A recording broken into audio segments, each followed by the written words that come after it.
Do you sell to golf tournament planners? Maybe you're a golf course, possibly a supplier or a vendor, or maybe even an event consultant. Would you like to sell more? How about increase your revenue? Well, you've come to the right place.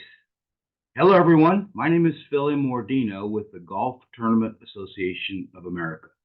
For over 35 years, we've had the opportunity to work with golf tournament planners around the country. And we hear what works and we hear what doesn't work. But more importantly, we hear what they want and what they need. So my job here this morning is to bring that information to you, to share with you how you can sell more golf tournaments. So thanks for joining us. Today we're going to talk about several things that I think are important to increase your tournament sales. Number one, we're going to give an overview. What does the industry look like? How big is it? What do they spend? We're going to also take a look at who puts on tournaments and why. We're also going to see where they are. How do you find them? How do you find new leads and work with new clients? We're also going to talk about how to market and promote your organization so that you can better reach some of these folks. We're going to go through the selling process. How do you close more deals? How do you sell more? How do you keep these customers coming back? Once you've got them, how do you keep them coming back year after year? So whether you're a golf course, whether you're a supplier, vendor, tournament planner, or a consultant, and you want more business, you've come to the right place. So let's start off. Let's take a look at the industry. What does that look like? What does the industry look like? And obviously, it's going to be different in every one of your area, but we want to talk about it in general over the United States. First of all, right now there's probably over 500,000 golf tournament and outings, and that includes all types of events, which we're going to get into. The average event in the United States has about 80 players. Now, of course, there's ones that are sold out with 144 and sometimes 288 and sometimes 40, but the average is about 80. They also spend about $150 average to play in a golf tournament. Some are a lot more, there's a few that are less, but on the average, it's about $150 to play in a golf tournament. The average net after expenses for the typical charity is about $8,000, and they spend about $75 per round in greens fees. That's to the golf course. And again, there's way higher ones and there's a lot lower ones, but on the average, it's about $75 per player they pay for to play golf. They spend about $50 per player in merchandise. Sometimes it's bought by them, sometimes it's bought by somebody else, maybe a sponsor, but there's $50 per player being spent on a golfer. And then there's another $25 in services. Services are the intangibles like hole-in-one insurance and signage and that type of thing. So that kind of gives you an overview of who these tournaments are and what types they are. But let me, before I dig into how do you sell more and who are they and why do they put on golf tournaments, I want to actually ask you a very important question. And that is, are you ready to put on golf tournaments? Are you ready to sell more golf tournaments? I know a lot of people think that they are, and they definitely feel like they're prepared, but this question is very important. Are you really ready? And the reason I say that is I come across every day a lot of vendors, suppliers, golf courses that really want to sell, but they're not prepared. And I want to make sure that you're prepared with the tools that it takes to sell more tournaments. So, one, do you have a good product? Do you have a good product or service, whether, again, that's a golf course or whether that's a tangible or even an intangible? Do you have good products and service? Sounds like a common sense question, but there's a lot of cheap stuff out there and a lot of bad golf courses out there. Are you set up for good customer service? One of the things that we hate most in putting on a tournament is bad customer service. People who don't know what they're doing, people who don't have the right answers to the right questions, people who just don't know how to follow up and really give customers service. Have you checked out the competition? Have you taken a good look at the competition and who they are, what they do, what they sell? How does your pricing compare to them? Very, very important. Do you have a good sales and marketing plan? Have you looked at that plan? Have you looked at your sales process and how do you market and how do you promote? Very, very important to understand that process. And you need to know this: you cannot live on emails alone. People think they can send out an email and sales are going to come, and that just does not happen. Emails is a good tool, emails is a great support, but it just does not happen by itself. So keep that in mind. So let's take a look at who actually puts on golf tournaments and why. And the reason I want to give you an overview of this because you are not for everybody and you want to be all things to all people. But I think it's very important that you understand that you can't be all things to all people. You need to find your niche. You need to find your specialty. What are you good at? What do you cater to? And so this is kind of an overview, and not that you can't sell to all of these people, but very important to understand what you're good at and what your niche is. So here are the different organizations, for the most part, that put on golf outings and why they put on golf outings. So the biggest market in this industry of the 500,000 is charities, nonprofits. 90% of golf outings throughout the United States are fundraisers, and that's why they're doing it, to raise money for their organization. And this is very important when it comes to selling, and I'll get back to that. Another big part of the market is corporations who want to entertain, whether that's IBM or AT&T entertaining customers. They may be entertaining their employees. They may be putting on an employee appreciation event, but a lot of corporations put on entertainment type events. Then you have associations, big market for golf tournaments. Most associations put on some type of golf outing. Typically, that's to network, to build relationships, but it also has a fundraising component to that. Then you have meeting planners, a big group of meeting planners throughout the country, and they're doing a variety. They have clients, and so they're doing a variety of golf outings. Sometimes they're fundraisers, sometimes they're corporate entertainment, sometimes they're networking. You've got civic groups. When you talk about civic groups, you're looking at the Rotary clubs, the Chambers of Commerce, the Lions Club, all those civic groups. And their main job is to pull their members together, entertain, but also raise money. And then you have golf courses. Most of the golf courses out there, obviously, they're the ones hosting these events, but golf courses put on a lot of events themselves. And typically, those are competitive events. Rarely do you find a golf course putting on a fundraising event.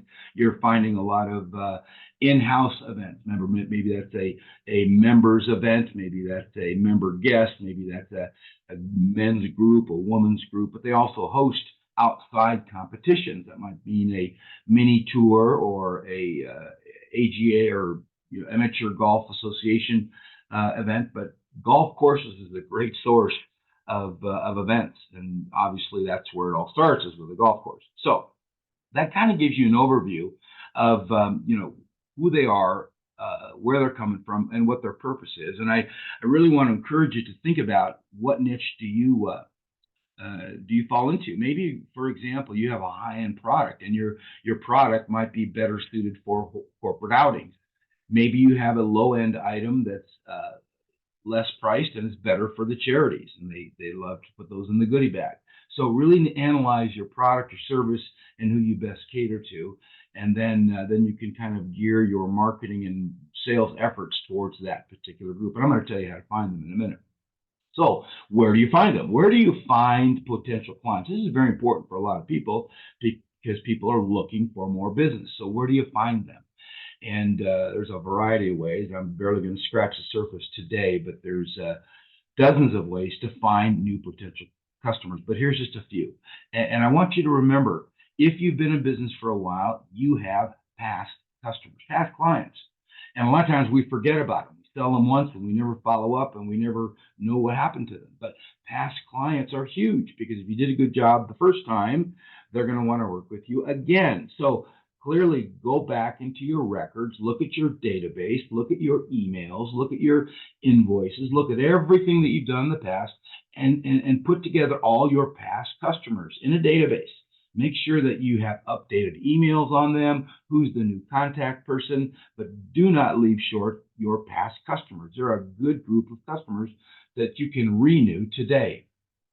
Let's look at your current clients, okay? And there's a lot of ways to really leverage your current clients. Maybe you're selling them something small. Obviously, there's ways to upgrade them. There are ways to do other events for them. We're going to talk about that when we cover how to, keep them coming back. But let me remind you that your current customers are a huge base of customers that you can increase sales today, whether that's added products, whether that's other events, and maybe it's a referral program, which we can talk about. Multi-year agreements are huge. If you just sell one-offs, then you're just going to be as good as your last sale. But if you can put together relationships and build on that, you're able to work with these clients year after year after year, and there's ways to do that. Now, where do you find the new potential customers? There's a big, vast source of these customers, and you should never be short of potential new customers. So here are just some new ways. One of the ways is just a simple internet search. You may just want to do an internet search in your area. Everyone's putting together a website or a registration page, so a lot of them are found on the internet. So just search your area for, golf tournaments in your town, in your state. You'll have a multitude of potential leads right there. Also, take a look at your competitors. If you look around and see what other organizations, other golf courses, other suppliers, who are they working with? I'm sure you're coming across and seeing whether you go to a golf course and see a flyer, whether you go to a golf course and see a poster, your competitors are putting on events. And you may find that as you're calling on your current customers. Let's look at different groups. I really am an advocate about you joining groups. If you want to be the expert, if you want to be in the industry, there's several groups that you should think about joining and networking with and getting to know their members. And here's a few. Write these down. They're not on your outline, but a couple of groups that you want to think about joining is AFP, American Fundraising Professionals. Now, if you like charities and you want to go after the nonprofits, this is one of the biggest groups. The AFP, American Fundraising Professionals, has a chapter in your city, most likely. They're all over the country. They got hundreds of chapters, and they're a big resource of potential leads for you. You can find out who their members are. You can join the organization. You can get involved with them. You can go to their networking meetings and get to know them and build a clientele base right there. Another group you may want to think about is the ASAE. It stands for the American Society of Association Executives. But in your state, you've got one. You've got maybe the California Society of Association Executives. You might have the Florida Society of Association Executives. These are all association executives. Every association has an executive, someone who runs that association. Every industry, and they put on golf tournaments. So join that local chapter of the association executives, get to know who their members are, network with their groups, and you'll have, again, more relationships than you'll realize and a lot of potential customers. Another group you may want to join is MPI, Meeting Planners International. They also have a chapter in your major cities, and this is a group of meeting planners. They put on tons of events. Lots of golf tournaments, lots of conventions, networking events, dinners, banquets, all types of things, but they're a meeting resource for you. That's another great way to build that database of yours with networking. Join that group and get to know them. Then you have referrals. It would be smart for every person that you know, every person that you've come into contact with, to have a referral program. And offer them something, not just a thanks very much, but maybe a dinner certificate, maybe a free round of golf. Bring me a tournament lead and I'll give you a little spit. Maybe it's a commission, maybe it's a $50 gift certificate, whatever it takes. Put together a referral program. Now you've got all types of salespeople out there working for you, people who are reaching out to their friends and their family and the businesses that they work with. And if they bring you a tournament, then they get something out of it. So it gives them a motivation. So think about creating a referral program. And then partnerships. This is one of my favorites, and I think you should all be in partnerships. There's rarely an organization or a person that does it all. I think you should partner with other groups. For example, if you're a golf course, maybe you want to partner with your local photographer or your local merchandise salesperson. If you're a merchandise salesperson, you want to partner with golf courses. But partner with other groups and share leads. Put together a networking lunch or dinner or group that you get together with on a regular basis and just share leads. Maybe find someone in each category. But I can assure you there's a hole-in-one insurance company in your area that you may want to partner with. There's probably a meeting planner in your area that you want to work with. So find these partners, have a referral program, share leads, and you'll have, again, more leads than you know what to do with. These are just a few ways to build potential customers. Now let's talk about, how do you promote yourself? How do you market your services, your golf course, your product, and do it effectively and cost effectively? Now, there's a lot of ways to do it. We're just going to cover a few here. But I think it starts first with your website. If you do not have a quality first class website, you're missing the opportunity. See, you only have one opportunity to create a first impression, and usually that's where they find you. Usually that's where they go first. And if it's not well done, then you're missing a lot of customers. We want to work with someone who's first class, who we can see there's quality. It starts with that website. These days, it's not that expensive to jazz up your website and make it look good. Make it sure that you have all the services on there. Make sure that you have any referrals, any references. Show what you've done. Show your product. Show some pricing, but say there's different packages available. But in depth, show on your website who you are, what you do, and that you're a first-class organization. Secondly is social media. Social media is so great, whether it's free or whether you paid. There's several options these days, but people are scrolling through social media, whether it's Facebook, whether it's Instagram, whether it's TikTok, whether it's YouTube, whether it's LinkedIn. But there's some great networking opportunities for you to take advantage of. In a lot of cases, at minimum, it's free. You should be posted. You should have an account on every one of those. Again, Facebook, LinkedIn, TikTok, YouTube. You should be doing YouTube videos, but tons of social media that you can get for free. You may want to look into buying some ads on those social media networks because they target your audience. They target charities and corporations. LinkedIn is a great source because you can actually do a search. If you have an account on LinkedIn, it's free. You can do a search of people that you're looking for in your particular market. And one other group I failed to mention in the other section was a referral program with a thing called Charity Navigator. Charity Navigator lists all the major nonprofits in your area. So write that down, Charity Navigator, and you'll find out how big they are, how many employees, who the executives are. It's a great lead source for you. But getting back to marketing your organization, social media is a great way to get your name out, get your face out. But don't be boring.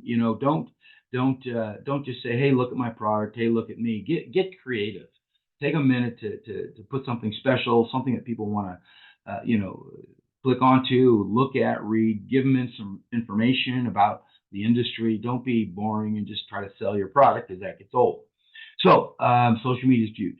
But I love a very in-depth database. I want to encourage you to build a database and really take the time to update it, number one, with emails and contact people and phone numbers. But just as important, I would also categorize it into who these people are, whether they're golf courses, whether they're suppliers, whether they're charities, whether they're meeting planners, but put a category of who they are and what they do. And then, very, very important, when you find out the date of their golf tournament, plug that in, because people do not want to necessarily hear from you 10 months before their golf tournament. Ideally, they want to hear from you 6 months to 9 months before your golf tournament. So in this database, you're going to want to build up a timer and who they are and when their event is and when you should drop them a note. And it's so powerful to have a really good in-depth database. Next, you may want to consider, especially if you're a golf course, but even if you're a supplier, maybe you want to partner up with a golf course, but I would encourage you to do VIP days. VIP days are just powerful, and they're more of a get together and say thank you. So maybe you have a whole list of past customers. Maybe you have a list of potential customers, and all you want to do is bring them together, network, build relationships, and buy them a cocktail and some hors d'oeuvres. Powerful tool. It's kind of like you've seen the Chamber of Commerce open houses where they pull people together just to build relationships. So think about a VIP day, a thank you day. Maybe you do it at a golf course, maybe you do it at a hotel, but you're inviting all of your past customers, your potential customers. You're coming together and you're just networking and saying thank you. Thank you for what you do in the industry. Thank you for doing business with us in the past, and maybe even thank you for doing business with us in the future. So think about a VIP day. Here's my favorite because we've done over 500 of them, and they're always powerful. And that's a seminar. Do a seminar on how do you put on a golf tournament, whether you're a golf course, whether you're a supplier or a consultant. Do one in your market, how to put on a golf tournament. Now you're giving them valuable information. You're not there trying to sell them, a widget or another thing that you're selling. But now you're saying, hey, let's come together. We're going to educate you for free on how to put on a golf tournament. How do you work with volunteers? How do what format do you use? What are some games and contests? How do you sell sponsors? How do you recruit golfers? So this is a great, great tool to teach them how to put on a golf tournament. Some of us don't even care. We just want to sell them something. But if you get out of that mindset and you're there to help them versus just sell something, you're going to be much better off. And the seminar is a great way to do that. Mixers are similar to a thing like a VIP day.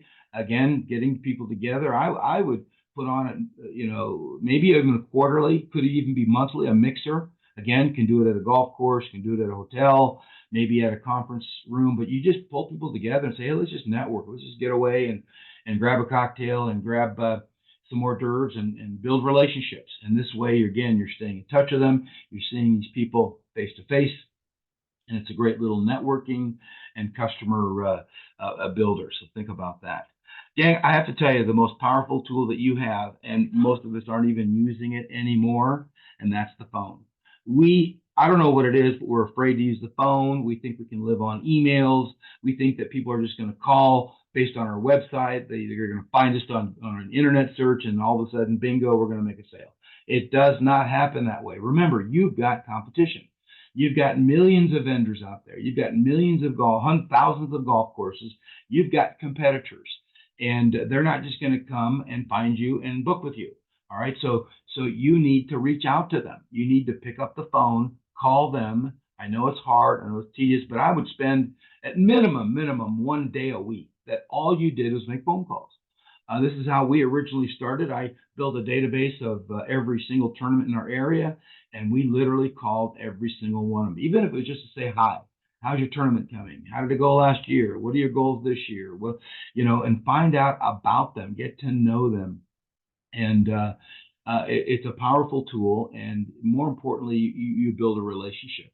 Zoom is so fun these days because, you get to know them. You don't have to drive all the way across town. You get to see them. Any video meeting is good because now they put a voice with a face. And if you can get into the habit of doing video meetings, it's a powerful tool. This way you can pull their whole committee together and say, hey, we'd like to have a meeting with your committee. But gang, again, I want to emphasize, you're not there just to sell them something. We have enough salespeople knocking on our door, making phone calls, giving us emails every single day. We don't want to buy another product. We don't want to buy another service. What we want is help with our event. So if you can learn how to help them, and by the way, you've got a great product or a great service or a great golf course that can help them reach their goals, you're going to be way better off. But all you're trying to do is sell something, you're missing the boat. So get in the mode of helping and then offering a great product or service. So phone calls are powerful. Then, gang, I would really encourage you to think about some promotional ideas. We get tired of the same product at the same price. So think about some promotional ideas. What does that look like? Maybe it's a holiday special. Book now for Halloween and you get a special discount or you get an added bonus. You look at maybe 2-for-1 specials. If you buy 2, you get the third one free. There's a million different promotions. In fact, I'll do a phone call and a webinar on promotions for you in the next couple of months. But there's a million promotions out there. Get creative. Order now and get this later and get a special price. But here's another thing to think about. We talked a while back about partnerships. Think about putting together some promotions that include different partners. If you buy this widget, you're going to get this service. If you buy my golf course, you're going to get this shirt. Whatever the case may be, but doing some partnership promotions, again, a very, very powerful tool. So we talked about how to find them. We've talked about how to promote yourself, but now I want to talk about how to sell them. I think many of us have lost the art of selling. And selling is not a bad word. Selling is not being pushy and persistent, but selling is about offering a great service at a great product and getting people so excited that they have to go with you because you've shown them value. And so I want to go through the steps of selling. Some of you may have been in depth in sales training, and that's great, but it's always good to have a refresher. Some of you have never had sales training in your life. So what does that even mean? What does that even look like? Well, let me just say this. Uh, Sales is not an accident. You don't accidentally get a phone call. You don't accidentally stumble across someone and accidentally take an order. It doesn't happen that way. There is a process in selling, a step-by-step process. Just like in your golf game. If you're a golfer, you don't just get up there and play good golf. There's a process that you go through. You buy the right equipment. You practice. You get lessons. You warm up. You stretch. You pick the certain golf ball and a certain club for a certain shot. So same in the art of selling. There's a process that you go through. So I'm going to go through these steps with you, and not in depth, not this time, but we'll also have. In fact, we've done a webinar on the whole sales process. If you want that, let me know, and I can get that to you. But here are just briefly the steps in selling. Number one, be prepared. Some of us don't have a clue. We get on the phone and we don't even know what we're doing. We just try to wing it and make a sale. Doesn't happen that way. Being prepared means things that we talked about early on in this webinar, and that is, having a good product, making sure that your customer service is lined up, know that your pricing is in line, know your competition, know who's doing what around you and who you're up against. But be prepared, do your homework, get sales training, be polished, be professional, make sure your website's up to date, but be prepared before you start the selling process. The second step is creating the right packages, the right, whether it's one product or a group of products or discounts, but make sure that everything's lined up. What have you got? If you're a golf course, make sure that you've got, the right pricing at the right time of the year, the right food lineup, any merchandise that you may have. If you're a product or service, is it can you combine it? Are they going to need more than one product? Do you combine it with another service? But create packages that are really of value. That's what we're all looking for. We're looking for value. We're not looking to buy another product. We're not looking to buy another service. We don't even, technically care about the golf course unless it has value. So that's really what you're selling. You're selling value. And so be thinking about that as you're putting together your quality, creative packages. The next step is to qualify your customer. Oh, this happens to me every day. I get a sales call, dozens every day. People just want to sell me something. They ramble on about what they have and what they offer and how much the pricing is, yet they don't even know anything about me. They don't know if I'm the decision maker. They don't know if I even need this service. They don't even know, what my goals are. So I want you to encourage you to qualify, which is simply getting to know your customer. Before you ramble on about how great you are, how great your product is, get to know your customer, qualify them, ask the right questions, find out who they are, where they've been, what their goals are, how you can help them achieve their goals, and you're going to be a lot better off in making your presentation once you have a good feel of who they are and where they're going. And very, very important. So qualify your customers. The next step is to make a really good presentation. In the game of golf, when you swing at that ball, you have got to have good impact in that club hitting that golf ball in the center of the face. Same thing in our sales presentations. We've got to really have impact, not just we got another product and another service. So create a presentation that has impact, creates value of what you're doing and what you offer. So people get it, they see it, they understand it. Again, you're not just selling something, but you're trying to help them improve their event and give them some value. So create a presentation and go through why is there value here? What are the benefits? What are you offering that really is going to help me and my event, that it's going to help my event either make more money or be a better event? So create a presentation with quality, value, and impact, and you'll be a lot better off. Then comes the objections. Now, objections can come in various forms. That could be, no, I'm not interested. It can mean, no, not right now. It can be, wow, that's expensive. It could be, hey, I have to think about it. Or, hey, I got to go back to my committee. There's a lot of ways that people object to buying right now. And what that simply means to me, it's not a negative. To me, what that says is, I'm interested, but I need more information. So your job is to give them more information. Most of us, we tuck our tail and run. We're scared of a no. We're scared of I'll get back with you later. We're scared because we hate rejection. And we're afraid that they're going to say no down the road. So we don't even follow up. And we're afraid to overcome the objections. But remember, an objection is simply saying, I need more information. You've not sold me yet. I'm not sold that I need you. I'm not sold that your prices are right, and I'm not sold. So I need more information. So make sure you have that information.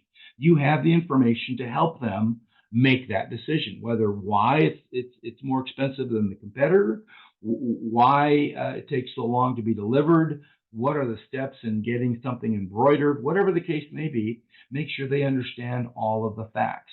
When they do, they should be, if you've got a good product and good pricing, they should go with you. You should be that excited that they'll miss out if they don't go with you. So overcome those objections. Don't be scared of them. Don't be afraid of, we got to think about it, but make sure that you help them with all the questions that they have about you. And then ask for the order. I know that sounds like common sense. That sounds simple, but I can tell you how many people do not actually ask for the order. Close the deal. You make a great presentation. You say, we got a great thing, but then you never say, hey, are you ready to go? Are you ready to get this thing happening? Hey, can I get your signature? Or do you approve of this pricing? And it's not being pushy. It's not being persistent or overly persistent. It's being professionally persistent. It's saying, hey, I'm excited to work with you. We need to get this thing going right now. So are you ready to roll? And that means follow-up phone calls. They had to think about it, get back with them, and let's get rolling. But do not be afraid to ask for the order. I have an old saying that I can live with a yes and I can live with a no, but a maybe will put me out of business. So if you got a bunch of maybes out there, then you're going to go out of business. So at least find out, are they in? Are they out? If they're out, why? What can I improve to get your business next time? But ask for the order. And here's an essential one, and that is simply follow-up. Salespeople are the worst in following up. You get my money, you sell me a product, and I never hear from you again. Golf courses are the worst because I never hear from you. You get my check, you get my deposit, and then all you want to know is that, hey, how many players do you have? You don't care about my success. You don't care about my progress. And this applies to everybody, vendors, suppliers. Do you really even care about how successful I'm going to be? Do you care if I'm reaching my goals? Let me tell you why it's important that you care that I reach my goals. It simply means more money in your product, in your pocket. Think about it. If you're a golf course, you want me to get more golfers. If you're selling me shirts, you want me to get more golfers. If you're selling me hole-in-one insurance, you want me to have more golfers. Why? Because I'll do better and you do better. So it's to your motivation to help them with their golf tournament. Help them produce it. Help give them ideas. Help them through the process. Don't just sell something, take the money and run. You may do it 1 year, but you're not going to get us in the future. So follow up with your customers, follow up with your clients, and at least pretend like you care. Pretend like you really are interested in their future, and this will take you a lot longer or a lot further than just selling an item.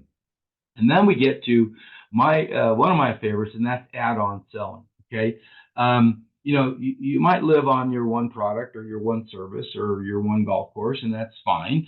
But if you want to double, triple, or quadruple your business, you will learn this technique and memorize it, because this is where the big boys play. This is how you make the big money, and that's simply add-on selling, adding more value, tagging on to what they're already doing. And how do you generate more money per player? That's the key to your success. How do you create more money for every player? So whether you're a golf course, whether you're merchandise, whether you're services, how do you add on sell? Well, it starts with you helping them with their event. Because if you help them with their event, teaching them how to get more golfers, teaching them how to plan their event, they're going to get more golfers and you're going to make more money. Okay. If you're a golf course, you want more golfers, so you're going to order more food. So you're going to, offer maybe a breakfast and a lunch, or a lunch and a dinner. So, or maybe a snack. So add on food if you're a golf course. Merchandise. Maybe you sell a shirt. Okay. Maybe you sell a glove. Well, why is that all you sell?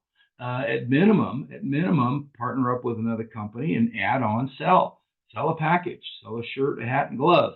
If you're a golf course, add, same thing. Bring in some merchandise vendors and sell more. Add on. If you're a golf course, maybe you want to add on a bigger award ceremony, more people, bigger dinner, more entertainment. Here's a big one: multi-year agreements. Don't just be satisfied with 1-year contracts with your people, with your customers. Think about 2 and 3 and 4 years down the road. Make them an offer they can't refuse. Sell additional years. And then other events. Every organization puts on more than one event. Are we even asking? Do they put on another event? Maybe it's not a golf tournament. Maybe it's a wedding. Maybe it's a meeting. But you have something that can offer them. If you're a golf course and you put on their golf tournament, they probably have a corporate luncheon sometime. Someone's daughter's getting married. So ask them, do you do other events? It's huge, gang, and you're going to add on to what you're already doing. So add-on selling is absolutely mega huge, and you'll go a lot farther. So you got the customer, you've sold them some stuff, they're happy. Now, how do you get them back? How do you keep them coming back year after year? Well, here's just some steps. We could spend an hour just on this, but very important. Build relationships. Don't just sell something. Get to know who they are, where they're going, what their goals are, and care about them. When you build a relationship, I want to work with you next year. If you don't care who I am, you want to sell me a product, you'll probably never hear from me again. 2, help them be successful. Help them with their event. Give them a planning guide. If you don't have a planning guide, let me know. We've got a free planning guide you can offer for free to your customers. But help them along the way. Don't just sell them something. Give them some ideas. Give them some suggestions. Make sure they put on a first-class event. Get involved so that you know that their event is first class. Everything from the food to the signage to the volunteers to the setup to the to the exhibit booths, whatever the case may be. Make sure it's a first-class event so that their customers get a first-class experience because they were involved with you. Help them evaluate. Don't just sell them something and never talk to them. After the event, get them back together and evaluate how they did. Ask them about everything. Ask them, did the golfers have a good time? Was the format working for you? Was there good games and contests? Did you make some money? And then again, suggest some ideas on how they can improve for next year. 3-year agreements, we already talked about that. They'll come back if you don't just do these 1-year agreements. Do 3-year agreements. And then here's the big one. Here's the important one, and that's follow-up. Stay in touch with your people year after year. In fact, I would really encourage you all to have a monthly email program to your database. And not just, hey, look at me, we got a new product. Or, hey, look at me, we want to sell you something. But an informational tool, maybe a newsletter, maybe an email that goes out to all your people once a month that says, hey, just came across this idea and wanted to share it with you. And this way, you stay fresh on their mind. You're staying they're staying focused on you and they don't forget about you when it comes time to buying again. So follow up with your people uh, every month on a regular basis. Don't be too pushy, don't be too forceful, but just so they know that you're still around and want to help them. All right, before I wrap up, gang, for those of you who do not know, let me just remind you who we are, the GTAA, just so in case we can help, we'd love to do that. We have a certification program.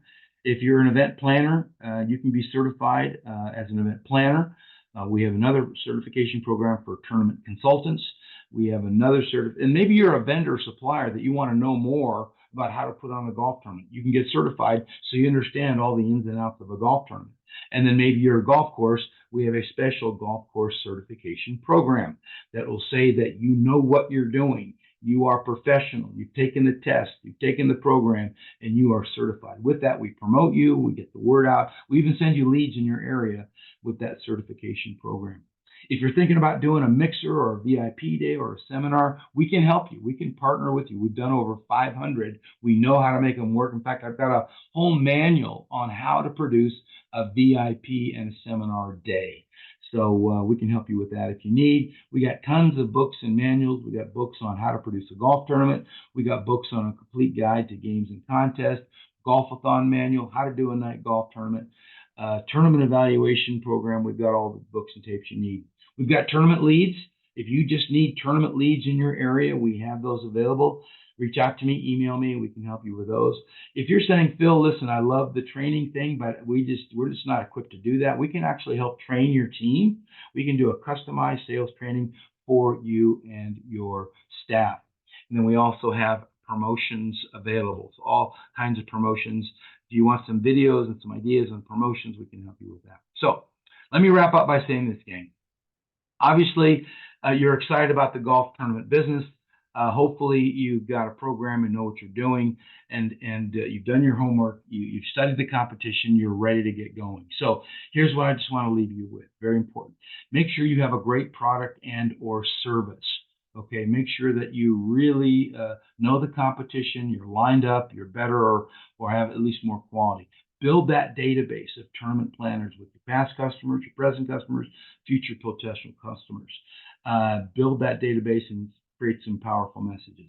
Personalize that follow-up with those emails. Stay in touch with them, follow up, make sure that you understand their needs and you want to help them. And that's the big one. Help them. Help them with their terms. Don't just sell people stuff. Help them with their events, and they will love you. They'll stay loyal and dedicated to you. Timing is everything. You know, you're not going to get people excited 8 to 10 months in advance of their event. Reach out to them all year round, but intensively 6 to 8 months before their event. Again, help them with new ideas. Give them some fun ideas. People love new ideas, and they'll pay attention to you. If you give them new ideas every time you talk, guess what? I want to talk with you. If all you're trying to do is sell me something, I'm going to ignore your phone call. So give me an idea, a new idea every time, every year, and you will definitely build a great relationship and stay in touch with them. So I want to thank you for joining us. I appreciate you being here. I know you've got a lot of work to do, so please stay in touch with me. Keep me posted on your progress. And if we can help you in any way, we'd love to do that. So good luck this season. This is Phil Mordino signing off. We'll see you in the next webinar.